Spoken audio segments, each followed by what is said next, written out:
پہلے غوث پاک، میں اللہ کے سارے ملکوں کو اس طرح دیکھتا ہوں جیسے ہتھیلی پہ رائی کے دانے کو دیکھتا ہوں۔ بسم اللہ الرحمن الرحیم۔ السلام علیکم ورحمۃ اللہ وبرکاتہ۔ سامعین محترم، کلپ آپ نے سنا، جناب نورانی صاحب کیا کہہ رہے ہیں؟ پہلے تو آئنسٹائن کی ایک مثال دی اور پھر معاذ اللہ من ذالک کتنا بڑا جھوٹ بولا اور دھوکہ دہی سے کام لیا، اور یہ کہا کہ شیخ عبد القادر جیلانی رحمہ اللہ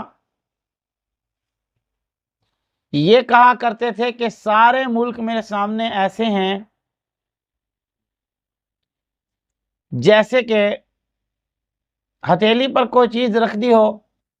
خلاصہ یہی ہے، اور حالانکہ اگر یہ صفت دیکھی جائے تو اللہ رب العزت کی صفت ہے کہ پوری دنیا اللہ کے سامنے، جیسے پلیٹ میں کوئی چیز ہے ویسے اللہ کے سامنے پوری دنیا ہے،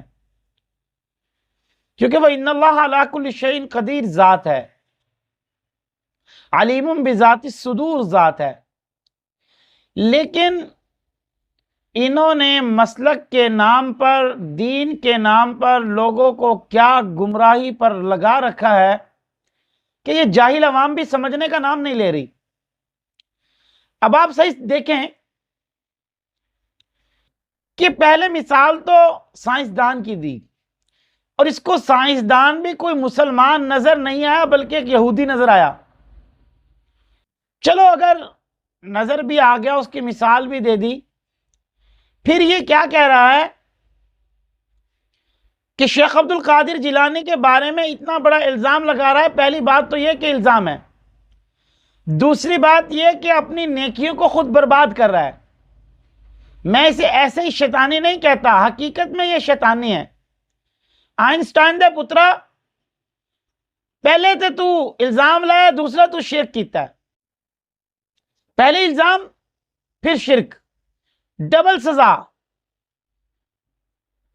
خود تو گیا جو لوگ اس کی بات سن رہے ہیں، معاذ اللہ من ذالک، اگر انہوں نے توبہ نہیں کی اور وہ اسی طرح اس کو آگے پھیلا رہے ہیں تو سارا گناہ ان کو مل رہا ہے۔ مثلا ہم سمجھتے ہیں نا کہ آپ نے کوئی ویڈیو دیکھی اور اس کو شیئر کر دیا، اور وہ ویڈیو جب آپ کے موبائل سے شیئر ہوئی، اگر 1000 بندوں نے اسے دیکھا نا، اگر وہ کوئی گناہ کی ویڈیو ہے تو وہ اس پر جس نے اسے ایک شیئر کیا اس کو گناہ ملتا رہے گا۔